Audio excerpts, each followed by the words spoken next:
c'est un petit village. Mais vraiment petit. Tout le monde connaît tout le monde.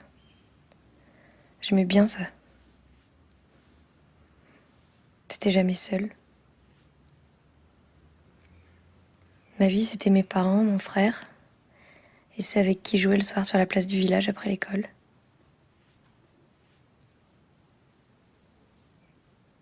Quand j'étais petite, je trouvais que c'était le paradis.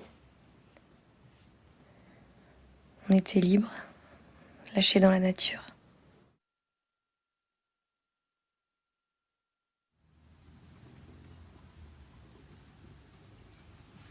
À 15 ans, j'ai commencé à me sentir enfermée un peu.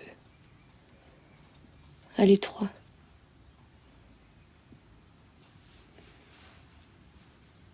Je sentais un truc dans mon ventre qui grandissait. Un peu comme une envie de vomir. Je suis sortie avec un mec, Aurélien, mon meilleur ami. On prenait des bains ensemble quand on était petits, alors du coup ça me semblait normal, naturel. Je l'aimais bien. Je me disais que tout ce que je sentais de bizarre chez moi, ça allait disparaître avec lui. On a couché ensemble. J'ai pas trop aimé ça. Je me disais que c'était normal, tu vois, la première fois. Puis on parlait beaucoup. Alors je lui ai dit que j'étais troublée par des filles. Surtout par une fille, en fait. Et lui, il était super compréhensif. Il me disait que c'était normal, il me poussait à aller au bout de ce désir-là. Au début, ça m'a fait du bien qu'il l'accepte. Puis en fait, j'ai compris qu'il voyait surtout l'occasion d'un plan à trois.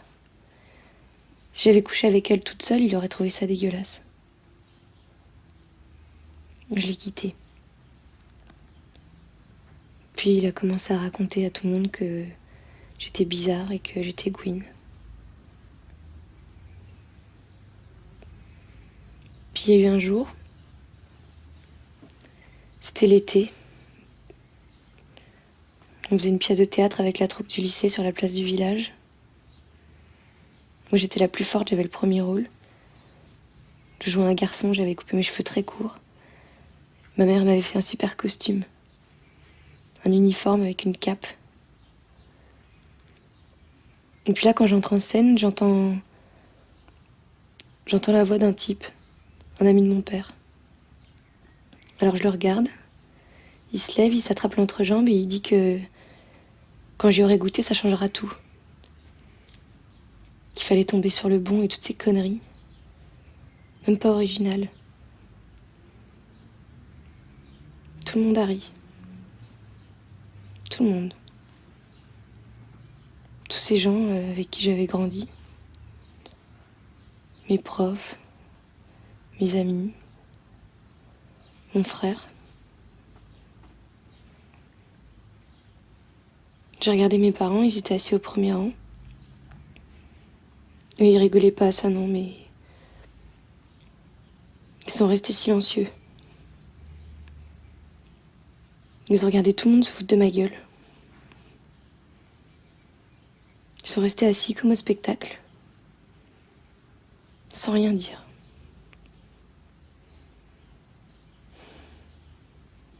Le pire, c'est que je les ai même pas détestés. Je suis détesté, moi, d'être comme ça. Après ça, tout le monde se taisait. Mes parents n'en parlaient pas. Mais je sentais dans la rue qu'on me regardait. On se moquait dans mon dos. J'étais toute seule. Enfin non, il y a une fille qui est venue vers moi. Celle qui me plaisait. Elle me traînait pendant des heures dans ma chambre. Elle me prenait la main. Elle m'allumait. On buvait jusqu'à s'endormir. Je voyais ses yeux qui brillaient quand elle me regardait. C'est ça qui me faisait tenir. disait que c'était possible.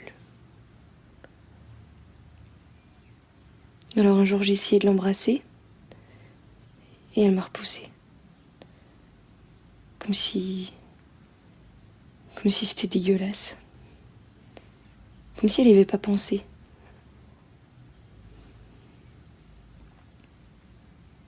Aujourd'hui, je sais qu'elle avait peur, mais à l'époque, elle riait très fort. Comme si c'était ridicule.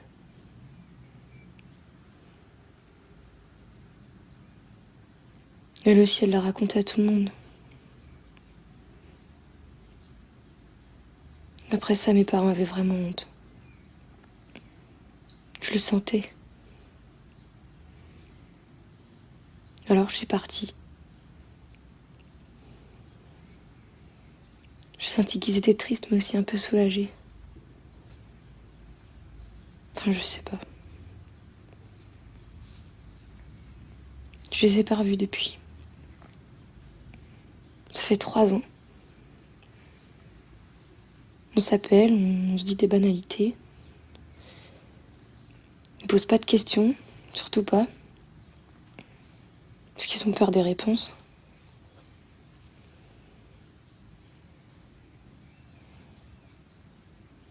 Et maintenant, je suis bien ici. J'arrive pas encore à dire que c'est chez moi, mais... Chez moi, c'est toujours là-bas. Mais peut-être que ça va changer maintenant. Maintenant que t'es là.